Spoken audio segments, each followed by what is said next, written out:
26 years ago, Mark Hendry first discovered a turd in his Subway. In 2024, 26 years later, it turns out he must have liked the taste. Welcome back to Fog Wrestling, and we are here to talk about Mark Hendry defending Vincent Kennedy McMahon and his choice of footlong sandwiches.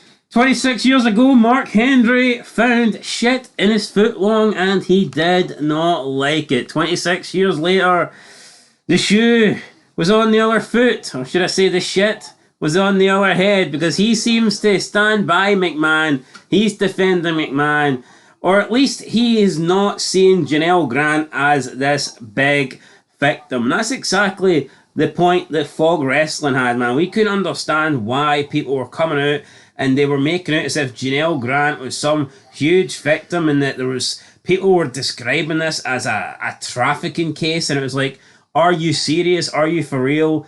What this truly was just two adults having a consensual agreement for McMahon to get off on whatever kind of crazy shit that he's into, pun intended.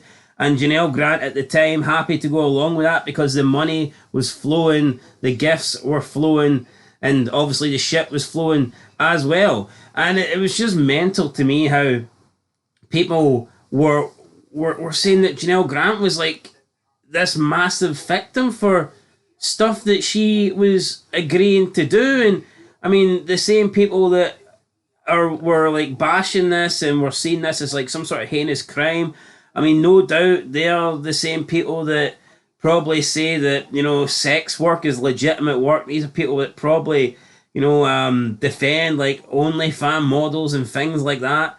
And Janelle Grant was essentially, you know, one of them. She was selling herself to McMahon in order to make money. Nowadays, that's supposed to be empowerment.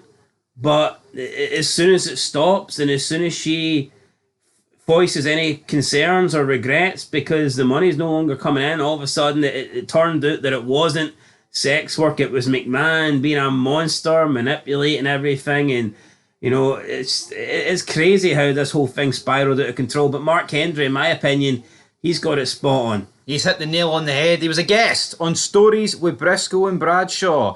And I quote, this is what he said. He's going through a tough time, and all the stuff that happened recently and stuff, I never saw none of that. I never heard no negativity like that. Him playing a damn joke on me was the worst of it, like, you know, where I felt like, okay, that infringed on the business, but it was nothing remotely bad that I had to say about Vince, and I took some heat for saying that before. People were like, you're being insensitive, and there's other people that suffered. I said, yeah, but you know, some of those people that y'all talking about suffering, their suffering got worse when the money ran out. Like, where was the suffering when you were getting the BMWs and $1 million? Did that pacify the suffering? Because if you are suffering, you should suffer all the time, right? Nothing should get in the way of that. I don't know. I just come from a different time. End of quote said Mark Hendry, sexual chocolate. Yeah, Mark Hendry here, I mean, is right. Janelle Grant was more than happy to go along with this. Well, the gifts were flowing, well, the money was flowing, then all of a sudden it stops flowing. And she is perceived as a victim who has been, you know, part of this like a couple year long abuse scandal by McMahon. Now you know, it was portrayed as if she was like this victim for years, where she couldn't escape. She didn't want to escape. She was getting the money. She was getting the gifts. She was enjoying herself. Why are people making out like it's not a common thing that women will literally be with men for money? I mean, you look at all these rich men in the world, do they have, the majority of them, do they have like a woman their own age by their side? Or do they have women that are fucking young enough to be their daughter or potentially, you know, grand fucking daughter by their side for money? It's how the world is. It's probably how it's always been. It's probably how it will always be. There is sugar daddy websites, you know, that this is not a new thing. I don't know why people are making it. They're like Janelle Grant being with Vince McMahon was some sort of like amazing thing that nobody could have possibly thought of. I mean, it was simply her being with him because she wanted money, she wanted the expensive gifts, and he obviously wanted somebody to sleep around with. And then all of a sudden, later on, you know, it turns out to be this like heinous crime. I honestly don't get it. I agree with Mark Hendry. I think Mark Hendry's on the money here. we both agree with Mark Hendry. He's on the money, pretty much saying exactly what we said. It's like, he's right. The suffering wasn't at the beginning. It was only when the money dried up and McMahon couldn't supply her with money, BMWs, gifts, etc., etc. That's not grooming. That's just a gold digger. When the money stopped, when the money dried up, that's when they came in with a story. And even when you look at John Laurinaitis. It was McMahon that stopped it in the first place. It was McMahon, yeah, but look at Lauren, because of Linda finding it. But look at Laurinaitis. He jobbed out McMahon. And then once he realised that McMahon's probably going to win this because Janelle Grant's pretty unstable, he jumped ship again. Fuck John Laurinaitis. No, Laurinaitis should get the fucking key thrown away. You don't job out Finney Mac like that. No, you know what it is? John Laurinaitis is a little fucking bitch. But see, when John Laurinaitis first came out and says that he was a victim too, and that he was in the same boat as Janelle Grant, I said that, right, well, see everyone that is defending Janelle Grant, see everyone that is giving Janelle Grant the benefit of the doubt and automatically giving her the victim status because she's come out claiming to be victim, then you have to, by that same logic, you have to give John Laurinaitis the benefit of the doubt. You have to view him as a victim as well. But of course that wasn't going to happen. Fuckface from New York 206, JD, was saying that, John Laurinaitis is a pathetic man. He's trying to swindle his way to this. He's trying to escape. And he still put Laurinaitis in the same boat as McMahon, even though Laurinaitis was coming out claiming to be victim. Now I say, look, what's the difference?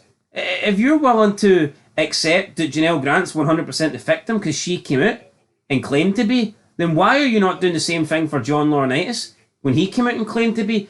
Fact is, John Laurinaitis, Janelle Grant, they're two people cut from the same cloth. You've got one bitch that was happy to take the money, and then as soon as the money stopped, she's claiming victim. You've got another guy that was happy to get involved with this, and as soon as Janelle Grant was coming out claiming abuse, he felt, I am fucked. I need to pick a side. I need to distance myself from McMahon. He looked at McMahon. He thought, well, everyone's siding with Janelle Grant. McMahon's no longer in the company. McMahon can no longer benefit me. So therefore, I'm going to turn on to Team Janelle Grant. And as soon as her story began to get holes picked in it, as soon as it looked like she's not going to be successful in this court outcome, and it's going to be McMahon that comes out the winner, he's done a complete 180. He's flipped it, and now he's retracted his statement because he's a fucking loser. He's not got any sort of credibility to his name. He was literally just willing to see which side was going to win, and he was going to align himself with that side. So yeah, John Laurinaitis is pathetic, but he's pathetic for the reasons he's pathetic, and that is for the fact that he was just willing to literally, join and claim whatever side he thought was going to win, but not because he's a man or, JD from New York was going to just bash this guy because he, quite frankly, doesn't like his booking and he doesn't like the fact he was part of the McMahon team for years. That's the only reason he was bashing him. Yeah, no, I mean, how pathetic's that? That's literally what it is, and that wee nerd sits in his fucking green screen, pretend driving a car for the opening 20 minutes of his fucking live streams. Fucking loser, man. Tough guy for New York. Wannabe, pretend. You don't get tough guys for New York. He's a fucking bell end. Democratic state. Jake Paul, fuck New York. Fuck New York. Anyway, that's where we're going to end it. Mark Henry's the man. Vince McMahon is the man. JD from New York is a fucking loser. Till next time. So's John Laurinaitis, man. Fuck John. People par. He's a sellout bastard, isn't he? Big John. Wee match, John. Shout on you, John. Good night, John.